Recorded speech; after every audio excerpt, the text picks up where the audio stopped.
周公子可曾诊过秦妃娘娘的病？这个，说来话长。当年秦妃患奇病，我随爷爷入宫为秦妃诊病。那病很是奇特，别说我看不出病因，连我爷爷也看不出。我爷爷这个恨呀，最终郁郁而终，将这不甘带入了棺材。想来周老神医的怨念，也是周荣秋心头的一个梗。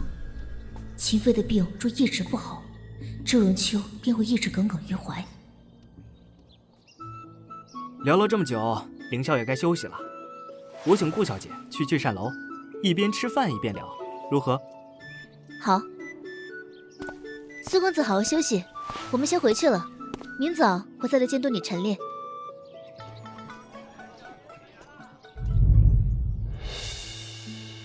殿下，都听到了吗？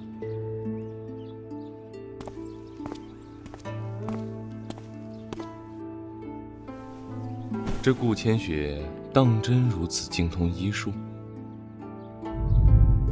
如今有了荣秋的反应，便可以肯定，顾千雪并非信口胡说，确有真才实学。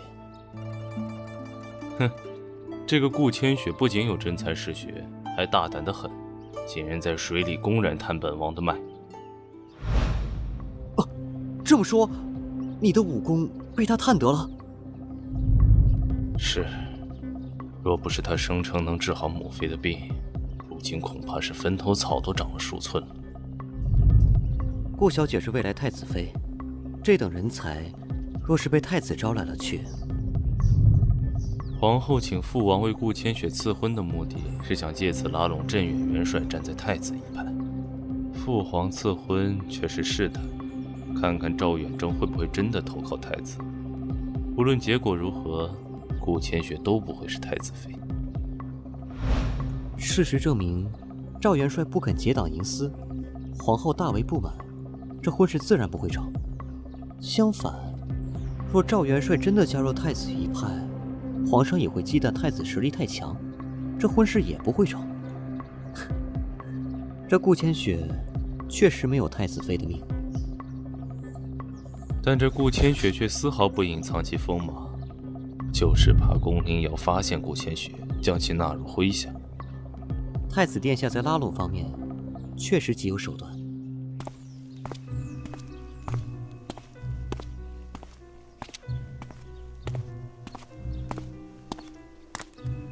凌霄，有法子吗？法子自然是有的。别卖关子了，快说。很简单，取消婚约。可以。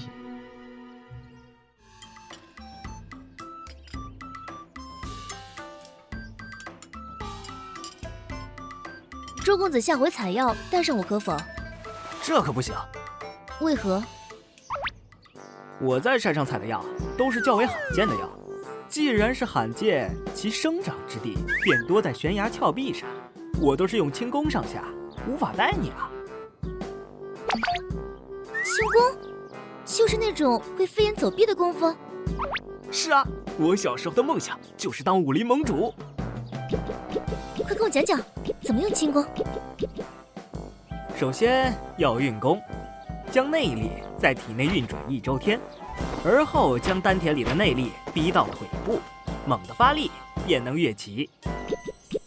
好神奇！荣秋兄，能不能给我演示一下？当然不行。我可以给你展示一下，但是不能在这里。千雪有所不知，我行迹官场，若轻易显露武功，很容易被人忌惮。理解理解，匹夫无罪，怀璧其罪。没想到顾小姐还有这般见识。若不嫌弃，去我家吧。我家院子大，除了种药的几块地，还有一块我自己修的练武场。好啊，咱们这就走。等等，我的酒！小姐，那个秦妃娘娘的病……禀王爷，顾小姐与周神医在聚善楼3楼的厢房用过午膳后，在驿站雇了马车，前往周神医家中。他们在厢房里谈了什么？回王爷，他们一直在交流武功和内力之事。还有吗？回王爷，没了。他们没谈母妃的病情。回王爷，他们未谈及娘娘的病情。岂有此理！那他们去周荣秋家里做什么？回王爷，他们是去看亲宫的。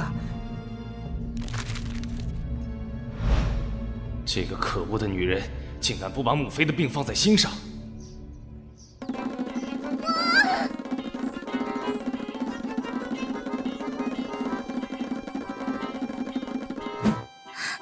我竟然能跑这么快，你对我做了什么？我怕你拖我后腿，偷偷在你手下的劳宫穴输了一点内力。输内力？是啊，不过我的内力输到你身上，你无法使用，只有刺激促进的作用，但也比银针的针灸好用多了。那你治病时，是不是可以抛开银针，直接用内力？从原理上来讲是可以的，但人的内力消耗得快，若是治病的话，用内力代替针灸，可能累得精疲力尽，内力干涸，也治不了一个人。内力干枯会怎么样？会不会死？怎么会死呢？人的内力就如同力气，用干了，慢慢就补回来了，只不过内力更难以恢复。周荣秋向我输入内力时，我整个人呼吸强劲，身轻如燕。